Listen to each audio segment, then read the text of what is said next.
C1 and I'm connected as the user HR through this connection. I'm going to write my first query that is based on the function sysdate. The sysdate function does not receive any arguments and it will return the current date that is set for the operating system on which the database resides. I'm going to call the sysdate function without any arguments in a select statement from the dual table, and the result of this function is today's date, which is the 5th of December 2010. The next function is systimestamp. The systimestamp function also does not receive any arguments and it will return the system date including information about time, fractional seconds and time zone, which is set for the operating system on which the database resides. So I'm changing sysdate to systimestamp. I'm going to execute this query and what I get is a value indicating today's date, the hours, minutes and seconds, fractional seconds, the PM value and the time zone. The next function is add months. The add months function receives two arguments. The first argument is a date value and the second argument is a numeric integer value. The add months function will return a date that is n months before or after the date defined by the first argument. Now when I use the value n is indicative of the second argument. If n is positive, the date value returned is a date that is after the first argument. If n is negative, then the date that is returned is a date value that is before the first argument. I'm going to write a select statement using the add months function. As the first argument, I'm going to pass a date value, say the 2nd of May 2010, and I want to add 2 months to this date.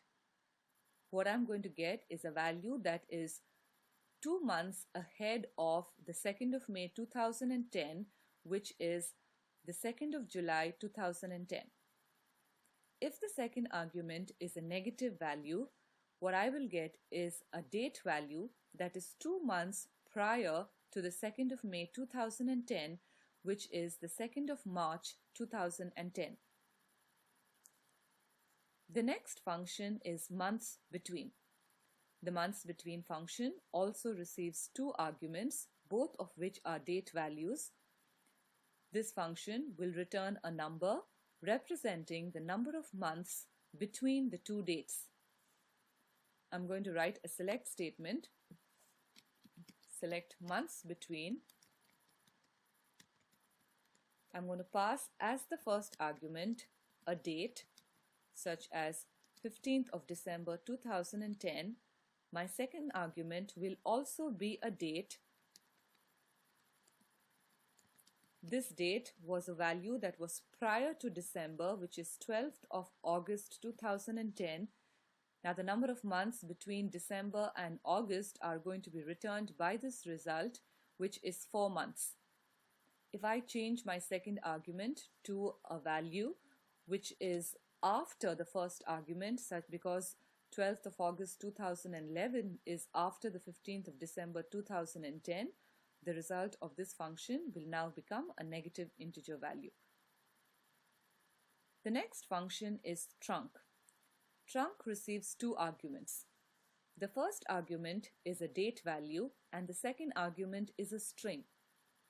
The second argument can either take a value of year or month.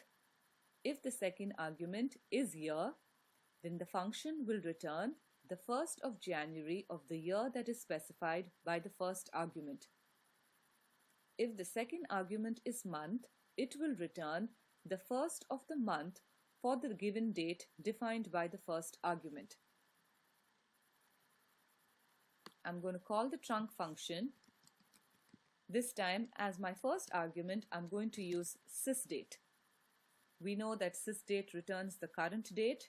I'm going to pass as my second argument the string year, and I'm saying truncate the first argument based on year. It's going to give you the 1st of January of the current year which is the 1st of January of 2010. If I change my second argument from year to month, it will give me the 1st of the current month, which is going to be the 1st of December 2010. In this tutorial, I discussed some of the commonly